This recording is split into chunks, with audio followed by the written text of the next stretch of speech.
राम का जन्म अयोध्या में हुआ था, जो कोसल साम्राज्य की राजधानी थी, और उनके माता पिता कौशल्या और दशरथ थे।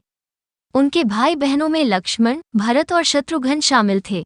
उन्होंने सीता से विवाह किया।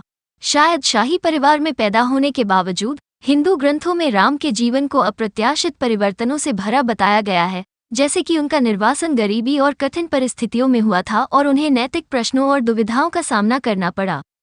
6 उनके सभी संकटों में सबसे बड़ा संकट राक्षस राजा रावण द्वारा सीता का अपहरण था, जिसके बाद राम और लक्ष्मण ने उसे बचाने और बुराई को नष्ट करने के लिए बहुत सारी मुश्किलों का सामना किया। राम, सीता और उनके साथियों की पूरी जीवन कहानी एक व्यक्ति के कर्तव्यों, अधिकारों और सामाजिक जिम्मेदारियों पर चर्चा करती है। इससे हमें धर्म और धार्मिक जीवन के मॉडल चरित्रों के जरिए सीख मिलती है। 6-7 राम वैष्णव धर्म के लिए विशेष रूप से महत्वपूर्ण है।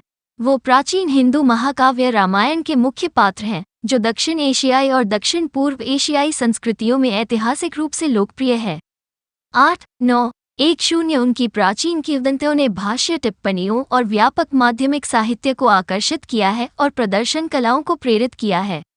उदाहरण के लिए, अध्यात्म रामायण, एक आध्यात्मिक और धार्मिक ग्रंथ जिसे रामानंदी मठों द्वारा मूलभूत माना जाता है। 11 और रामचरितमानस, एक लोकप्रिय ग्रंथ जो भारत में हर साल शरद ऋतु के दौरान हजारों रामलीला उत्सव प्रदर्शनों को प्रेरित करता है।